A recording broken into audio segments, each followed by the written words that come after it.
Welcome back, brave souls, to the Bad Dreams, Hinterkaifeck, Germany's most terrifying unsolved mystery. The night evil stalked the farm. Part 1. The Silent Farmstead. The Hinterkaifeck farmstead lay eerily quiet, hidden away in the Bavarian countryside between Ingolstadt and Schrobenhausen. Its isolation wasn't just geographical, something darker had settled in. The Gruber family was no stranger to hard work or harsh winters, but lately, an unsettling presence lingered in the air. Andreas Gruber, the stern patriarch, was 63 years old, with temperament as rough as the land he worked. His wife, Cecilia, at 72, had seen a lifetime of troubles but kept to herself, enduring the whispers that surrounded their family. Their daughter, Victoria Gabriel, widowed and 35, held onto her two children fiercely, 7-year-old Cecilia and 2-year-old Joseph. The family's reclusive nature and troubled past made them an enigma to their neighbors, and in such a small community, rumors festered. But it wasn't the whispers of scandal that haunted the farm in March of 1922. It was something far worse. The first sign that something was wrong came from the shadows. Part 2. Footprints in the snow. It started small. A misstep, an odd occurrence, easily dismissed in the harsh winter. One morning, Andreas Gruber found footprints in the freshly fallen snow leading toward the farmhouse. There had been no visitors, no one expected, yet the trail was unmistakable. The tracks led straight to the front door, but none led away.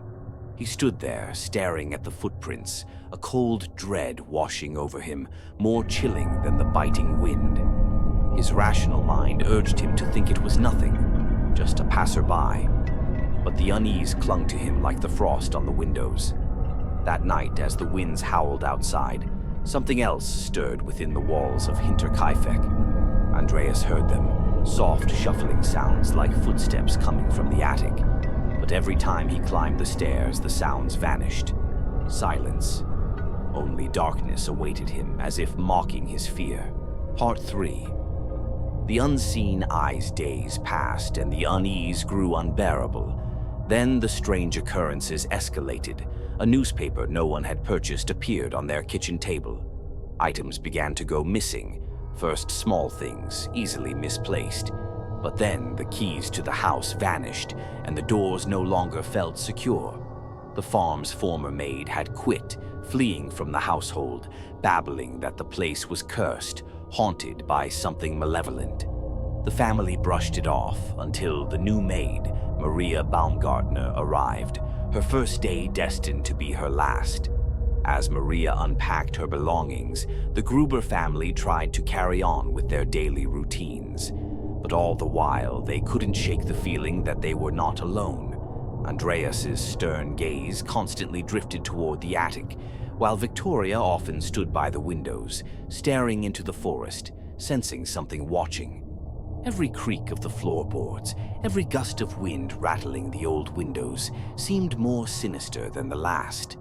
But it was on the night of March 31st, 1922, that the unseen eyes lurking in the shadows would finally reveal themselves, and the Gruber's fate would be sealed in blood. Part 4. The barn's dark embrace. It was pitch black, the moon barely casting light over the fields. Inside the barn, the animals stirred uneasily, sensing the approaching storm, not of the weather, but of something far darker. One by one, the family members ventured into the barn, called out by something or someone. Perhaps it was a noise, an animal in distress, a creak in the barn's rafters. Whatever it was, it lured them, unknowingly, to their deaths. The killer waited in the shadows, a figure unseen but with a deadly patience. As Andreas entered the barn first, a sudden brutal blow struck him down. No time for a scream, no time for a struggle.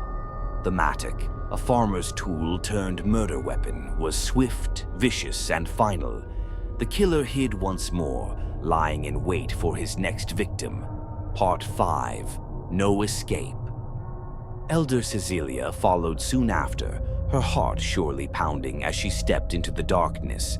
But before she could process the danger, the same fate met her, a crushing blow, leaving her lifeless beside her husband. Victoria, perhaps sensing something was terribly wrong, entered soon after, only to be struck down just as mercilessly. But it was young Cecilia, only 7 years old, who endured the worst. Left alive, terrified, and wounded, she lay in the barn for hours. In her last moments, she tore out clumps of her own hair, the horror of what she had witnessed driving her to the brink of madness before death finally claimed her. The killer didn't stop there. With an eerie calm, they walked into the house as though it were their own. The maid Maria, resting in her bed after a long day, never knew what was coming. She died where she lay, struck down in the very bed she had hoped would be a place of safety. Baby Joseph was the last. His cries were silenced in an instant, the most helpless of all. Part 6. The Haunting Aftermath. The farm stood eerily still in the days that followed. Smoke still drifted from the chimney, and the animals remained fed and cared for. To the neighbors, nothing seemed amiss. But inside, the Gruber family lay dead. It wasn't until April 4th, when a group of concerned neighbors ventured to the farm, that the true horror was discovered. The bodies, stacked grotesquely in the barn, sent shockwaves through the community. The crime was more than murder. It was a violation of their very sense of safety, a nightmare given form. Part 7. Shadows of the Past.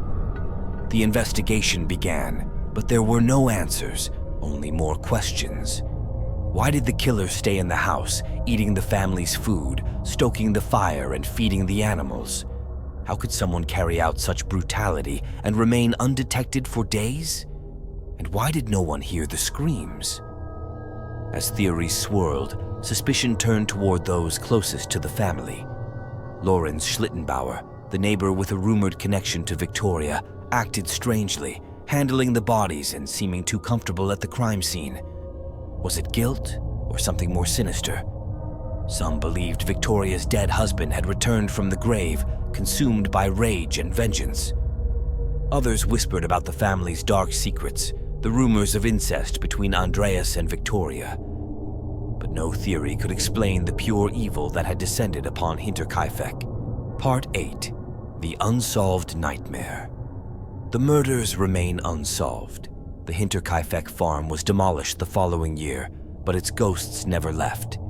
To this day, the mystery haunts those who dare to remember, its chilling questions hanging in the air like the heavy fog that once shrouded the farm. What really happened that night? Who or what was responsible? The answers died with the Gruber family, buried beneath the soil of Hinterkaifeck, where the restless dead still whisper in the wind.